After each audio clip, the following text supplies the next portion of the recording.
हमारे प्यारे दोस्तों, आप सभी को बहुत बहुत मगध क्लासेस के यूट्यूब चैनल पर स्वागत है। आज हम आगे की ओर बढ़ेंगे, जिसमें टॉपिक सिंधु घाटी सभ्यता हम लोग पढ़ा चुके थे। उसके अगले लेक्चर में हम लोग टॉपिक को समाहित करेंगे मेसोपोटामिया की सभ्यता, मिस्र की सभ्यता, रोमानिया की सभ्यता। सबसे पहले हम लोग आगे बढ़ेंगे जिसमें टॉपिक है मेसोपोटामिया की सभ्यता। मेसोपोटामिया की जो सभ्यता है वो 1000 ईसा पूर्व पहले इसका जो है उद्गम हुआ था। कहता है मेसोपोटामिया की सभ्यता में कि इसका जो विकास हुआ था मित्रों, वो इराक में हुआ था। इराक जो देश देख रहे हैं, मध्य एशिया का देश है इराक, वहां इसका विकास हुआ था। जैसे सिंधु घाटी सभ्यता का विकास कहाँ हुआ था बताइए? तो सिंधु घाटी सभ्यता का विकास भारत और पाकिस्तान के पास हुआ था ना जी। उसी तरीका से ये जो मेसोपोटामिया सभ्यता का विकास है वो इराक में टिग्रिस एवं यूफ्रेटस नदी पर, जिसको दजला और फरात नदी के मध्य कहा जाता है। दजला और फरात नदी, देखिए थोड़ा सा ध्यान दीजिएगा।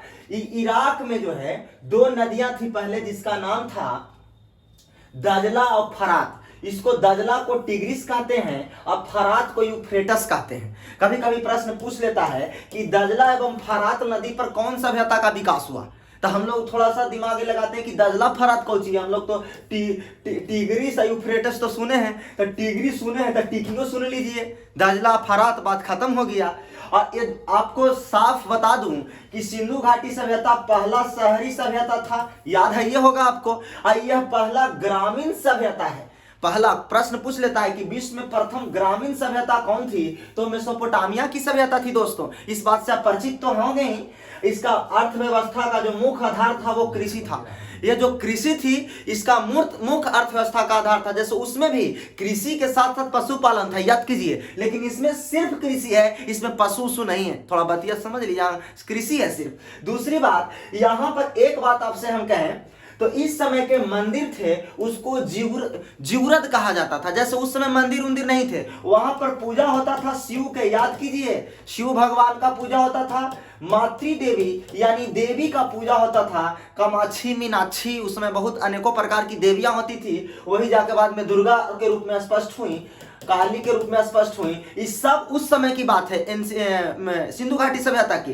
बट यहाँ पर मंदिर आया, वो मंदिर में आ गया जिवरद मंदिर। एक में भगवान विष्णु आने लगे हैं। जैसे GOD जो आप गॉड देखते हैं वो जनरेट, ऑपरेट, डिस्ट्रॉयर। गॉड मतलब तीन चीज है, जनरेट, ऑपरेट, डिस्ट्रॉयर। ब्रह्मा होता है वो जनरेट करते हैं, जो सरस्वती का कहा जाता है कि पति माने जाते हैं। ऑपरेटर जो होते हैं वो विष्णु होते हैं, पालन करता, लक्ष्मीपति नारायण, ये सिर्फ पालन करता कहते हैं। और डिस्ट्रॉयर जो होता है वो बर्बाद हो। इस शंकर जी का तीसरा नेत्र खुलेगा तो एकदम पूरा नाश, एकदम डिस्ट्रॉयर के सिद्धांत पर चलते हैं। बात को समझिए। मैं आपको बता दूं एकदम ही रहवा हुआ है, अगर लटका दिए तो केखनी भटका देंगे, केकरा जो कोई गारंटी नहीं। इनकर कोई कमाले नहीं कहा जा सकता। एक बार की बात थी कि जब शंकर जी का शादी होने वाला था, शंकर जी का, तब कहा गया कि जितना भूत बैताल था सब बाराती जाने के लिए कहा कि सब हमू चलबो। जब महादेव के शादी है तो देवों के देव है ये थे, एकदम गड़गड़ैले कहा कि हमू जी चलबे करम।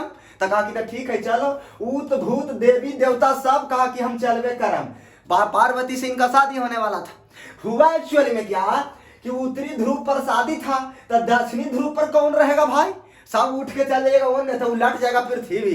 तब विष्णु भगवान दिमाग से बड़ी तेज थे, वो कहा कि अरे ऑपरेटर के काम हमरा पर छोड़िए ना शंकर जी, तोरा पास दिमाग है, आपका काम है जो अपना करिए, हम संभाल लेंगे, केकरा हुआ भेजना है। एक बहुत बड़ा कहा जाता है कि जिज्ञासु ऋषि मुनि थे। उस ऋषि मुनि को कहा गया कि भाई साहब आप दक्षिणी ध्रुव पर चल जाइए। तो कहा कि तोहनी रात भर बाराती में नाच में हम यहाँ कौची करम, दक्षिणी ध्रुव पर ये सब ना हो तो बाबू हम चलबू। वही फेरा में उसमें जो व्यक्ति का नाम है वो बड़ा विचित्र है। और कहा जाता है कि अगस्त ऋषि इनको कहा जाता है, क्योंकि कई बार पृथ्वी को 3-4 मर्तबा छत बिछत कर दिए थे अगस्त ऋषि। वो एक बार समुंदर लहरिया मार रहा था, वो बैठ कर करके शौचालय कर रहे थे, शौचालय में बैठे थे, तो समुंदर मार रहा था लहरिया। तो कहीं कि बेटा करे दे, हमरा तो डिस्टर्ब करी थे करे घड़ी रे, जे ऐसे कर में ज्वारा भाटा तो उठवे करता है समुद्र में।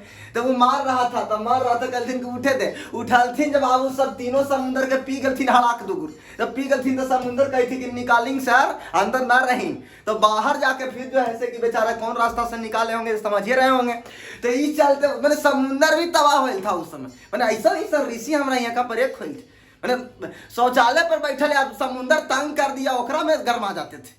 तो समझ सकते हैं इसमें जो है ये मंदिर का बड़ा विचित्र। तो मंदिर का एकदम युग प्रारंभ है। विष्णु जी बड़ी तेजस्वी प्रकार के व्यक्तित्व हैं इनके। मेसोपोटामिया को 4 भाग में बांटा गया है। एक सुमेरियन की सभ्यता, बेबीलोन की सभ्यता, असीरिया की सभ्यता और कैल्ड्रिया की सभ्यता। आपको बता दें तो बेबीलोन की सभ्यता को खत्म करने वाला जो व्यक्ति है वो सिकंदर है। सिकंदर जो लुईस शाह फिलिप्स का पुत्र है, और कहा जाता है सिकंदर के बारे में कि दुनिया को तो सिकंदर जीत लिया था, बेबीलोन की सभ्यता को तो खत्म कर दिया था, लेकिन सिकंदर भारत से नहीं जीत सका था। जब वो झेलम नदी पर आया था तो झेलम नदी पर राजा पोरस से जब इसका भेंट हुआ तो राजा पोरस इनको कहें कि भाई साहब मियाज हमारा टाइट है, वो नहीं रहो ना तो मार के राइट कर देंगे। दोनों में जब भिड़ंत हुआ तो लास्ट तक पोरस के तलवार हाथ से छूट गया। तो पोरस से पूछा सिकंदर की क्या किया जाए। पोरस ने कहा कि जी हुजूर, जो साम्राज्य अपना नहीं बचा सके उसका गर्दन काट के टांग देना चाहिए, इसलिए मेरा गर्दन काट के टांग दो, और मैं कुछ नहीं कहता। अब समझ सकते हैं कि कैसन राजा हमारा ही था। उनका एक ही सिद्धांत था कि जो हमारे भारत माता की आंचल पर अगर पैर रख देगा वो पैर कवार दिए जाएंगे, और नहीं तो अगर कवारने लायक मेरा नहीं है क्षमता तो मैं गर्दन कटा लिया करता हूं। अब समझ लिए मातृभूमि से इतना प्रेम है भारतीयों को। और इसीलिए यहाँ पर कहा जाता है कि बेबीलोन में ही कहा एक झूलता हुआ बगीचा का भी निर्माण किया था सिकंदर ने। झूलता हुआ बगीचा, उस पर उनकी सिकंदर की जो पत्नी थी वो कहा जाता है कि उस तरीके से बगीचे को डेवलपमेंट उस जमाने में किया गया था जिसमें सभी प्रकार के व्यवस्था था। जैसे आप देखिएगा थोड़ा सा ध्यान से, तो आप कभी कभी गए होंगे गांधी मैदान वगैरह में, हर एक जिला में व्यवस्था है, तो देखे होंगे लइकन बेचारा चढ़ के ऐसे ससरे वाला देखे होंगे, ऐसे चढ़ गेलो ऐसे ससार गेलो, ये चढ़े या ससरे वाला सिस्टम देखे होंगे। लइकन पैसा दे के ससार रहा है तो पूंजीवादी है, ओकरा में पैसा उसा लगावे लेके। तो अब बिना पैसा दे के तो समझ लीजिए कि वो समाजवादी अर्थव्यवस्था वाला बात है। यानी कहने का सीधा अर्थ है कि जो पैसा दे के ससरा ससरी करेगा तो वो हो जाएगा पूंजीवादी, अब बिना पैसा देले ससर जाएगा तो वो हो जाएगा समाजवादी। अब देखिए ध्यान से थोड़ा सा इस पर गौर कीजिएगा। सिकंदर ने सभ्यता को अभी बता दिया कि विनाश कर दिया, और ग्रीक सभ्यता को क्या कर दिया, थोप दिया। एक नया सभ्यता आया जिसका नाम है ग्रीक सभ्यता। विश्व की पहली सभ्यता मेसोपोटामिया की सभ्यता थी जो ग्रामीण सभ्यता थी, जबकि सिंधु सभ्यता कैसा सभ्यता था, नगरीय सभ्यता। देखिए अभी बता चुके, लिखा हुआ भी है। आगे हम आते हैं इस टॉपिक पर।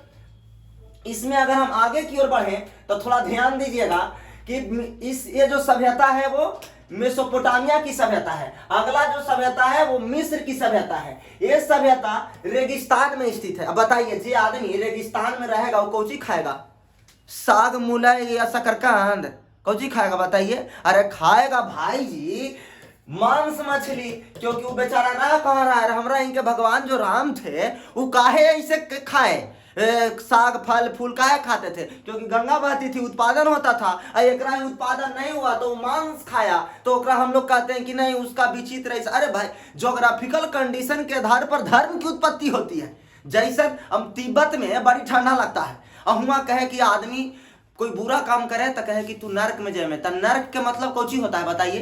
तिब्बत में कौची हुआ एसी लगल रहेगा। अरे तिब्बत में आदमी गर्म महसूस करेगा तब ना बढ़िया, वहाँ बर्फे गिरे रहा है। अब भारत में आदमी एसी महसूस करेगा तब ना लगा क्या बात है। अब भारत में आदमी जैसे कि गर्मी महसूस करेगा, हीटर लगाएगा स्वर्ग में। तो ये सब चीज को ध्यान रखना है।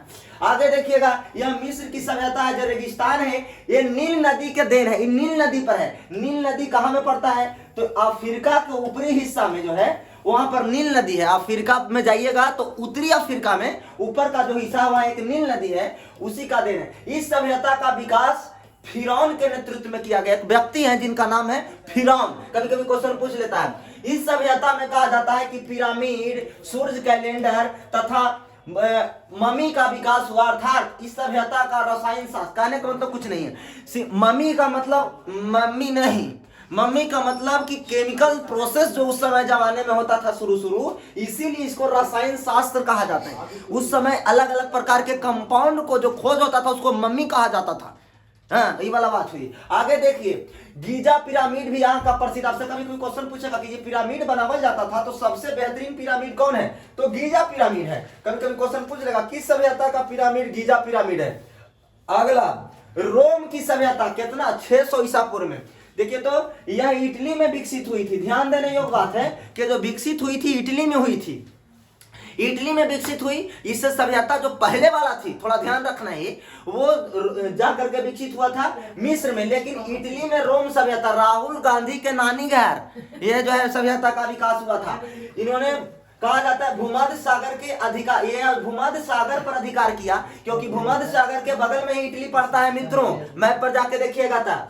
और इस सभ्यता में जो अवशेष थे वो सुरक्षित बचे हुए हैं और वह पर्यटन का आकर्षण केंद्र है, क्योंकि उसका जो अवशेष है, उसका जो बचा हुआ अवशेष है, उसको कहा जाता है कि आकर्षण केंद्र माना जाता है। यहाँ सभ्यता के दो बड़े राजा जूलियस और सीजर हुए। कभी कभी क्वेश्चन पूछेगा कि जूलियस और सीजर किस सभ्यता के राजा थे, तो रोम के सभ्यता के राजा का नाम है जूलियस और सीजर। फिर आगे बात करें, जूलियस सीजर की हत्या मंत्रिमंडल द्वारा, उन्हीं के मंत्रिमंडल द्वारा कर दिया गया। अच्छे शासक की हत्या हो जाती है, अच्छे व्यक्तित्व का इससे भी कल्याण बड़ी कम ही होता है। ये चलते शुरुआती ये छल कपट है, तब जाकर के समाज में कल्याण कर पाइएगा, नहीं तो एकदम आजकल के समाज में एक ही चीज होता है कि छल कपट तबरा, ना छल कपट तजो, ये चलते बहुत गड़बड़ है।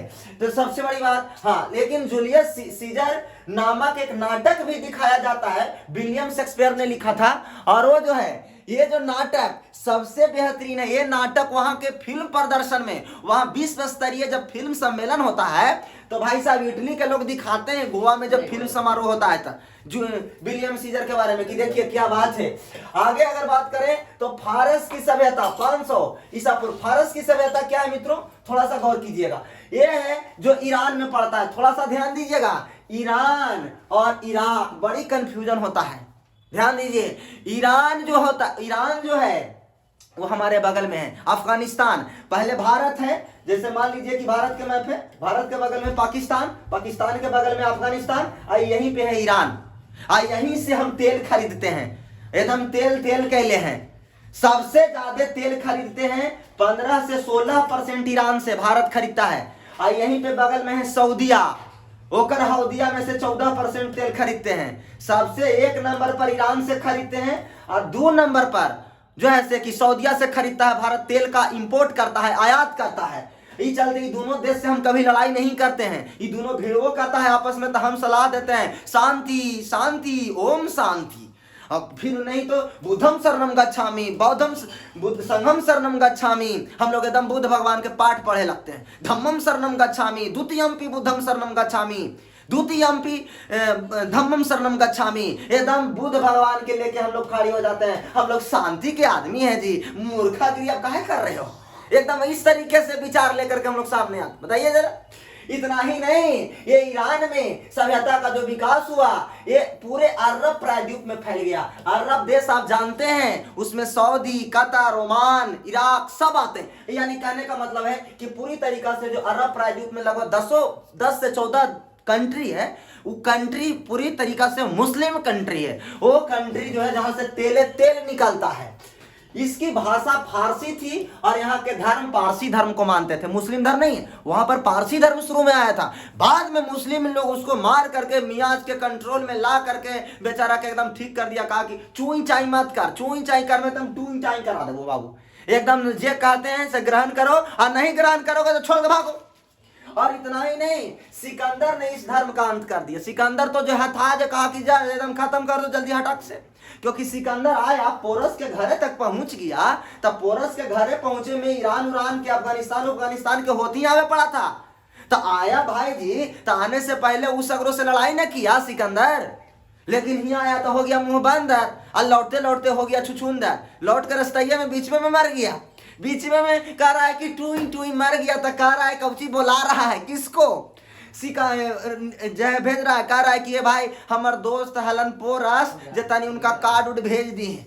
बताइए, मैंने पोरस इतना उनकी दीवानगी हो गई कि पोरस को वो छोड़ना नहीं चाहते थे।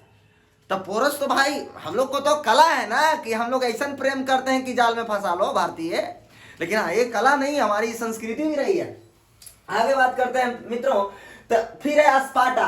स्पार्टा अपने बहादुर सैनिक के लिए विख्यात है। यह ग्रीस के पास एक छोटा क्षेत्र था। देखिए ये कुछ नहीं है, ये ग्रीस है, वहां पर एक छोटा क्षेत्र था जिसका नाम है स्पार्टा।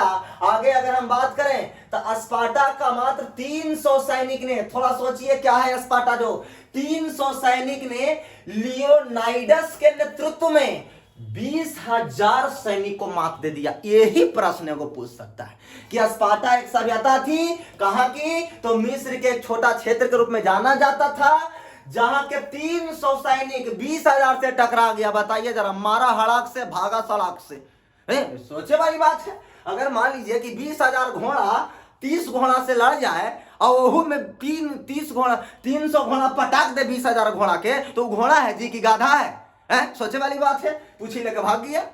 अब इस चलते ग्रीस की जो विशाल सेना थी उनके नेतृत्व में सर्कजिस का कर जो है यानी कि कहने का मतलब है कि जो ग्रीस का जो विशाल सेना थी उसका नेतृत्व जो है करने वाला जर्कसीज था। लेकिन फिर भी जर्कसीज को धोखे से स्पार्टनस ने हरा दिया, उसको मार दिया। कहा कि भाई साहब आप अपनी सभ्यता का अपना विकास नहीं कर सकते, इसीलिए मैं आपको खत्म करता हूं और नई सभ्यता के यहाँ नींव डालूंगा। और उसी समय वो आया पीली नदी सभ्यता। सोचिए जरा, यह चीन में 5000 ईसा पूर्व में विकसित हुआ है, जो कौन नदी पर है? हांगहो नदी पर है। हांग, हुंग, च्वांग, डुआंग, पुआंग, ये सब नदी सब चाइना में मिलेगा। देखिए कभी कभी सुने होंगे कि चाइना के प्रधानमंत्री या चाइना के राष्ट्रपति, चाइना के विदेश मंत्री तो सुने होंगे वांग चुआंग टुआंग पोंग चुआंग, तो ये सब नाम है। ये कितना बेजोड़ नाम है, मैंने लग रहा है कि पूरा खानदान में का नाम बोल दिया। वांग चुआंग टुआंग पोंग चुआंग नाम है, कितना बेजोड़ नाम है। अब भारत में जैसे हम लोग हंसते हैं ओकर नाम सुन के, भारत वो सुनता है मोहन कुमार, तो ही कौन नाम है? जैसे हम हंस रहे हैं वैसे वो हंसता है कि भाई ये कौन नाम। वो कहता है अमेरिका में तो विलियम शेक्सपियर, हमने शेक्सपियर नाम रख देंगे तो कोची कोची समझेगा। ये सब समझ लीजिए कि मैंने सोचने वाली बात है कि ये जो ये विकसित हुआ था और तट पर इसका विस्तार भी हुआ और यह सभ्यता अपने उपजाऊ भूमि के लिए प्रसिद्ध थी, बड़ा ही उपजाऊ था, प्रोडक्टिविटी यहाँ की काफी थी। इस चलते ही पीली नदी सभ्यता का विकास बड़ा ढंग से हुआ। तो आपको मैं बताऊंगा कि ये जो चीज है सभ्यता आपका समाप्त हुआ। सभ्यता के बाद हम लोग आएंगे ऐतिहासिक काल में, और ऐतिहासिक काल में जो बात करेंगे वो वैदिक काल पर बात करेंगे। उत्तर वैदिक काल, ऋग वैदिक काल, यजुर्वेद, सामवेद, अथर्ववेद, उपनिषद, वेद, वेदांग, छंद, जितने भी टॉपिक हैं, जितना भी धर्म उरम आवेगा, जितना भी जादू टोना होवेगा, तंत्र मंत्र जितना भी होएगा, सब ऋग्वेद में हम लोग लेके आवेंगे। और उसमें एकदम विचित्र तरीका से हम लोग देखेंगे कि किस तरीके से कौन जादू टोना भी होता है, वो सिखावेंगे कि कैसे करा जाता है, क्योंकि इसमें बहुत सारे चीजें। तो बस आज यहीं पे छोड़ते हैं, इसके बाद अगले टॉपिक अगले एपिसोड में मिलते हैं। नमस्कार।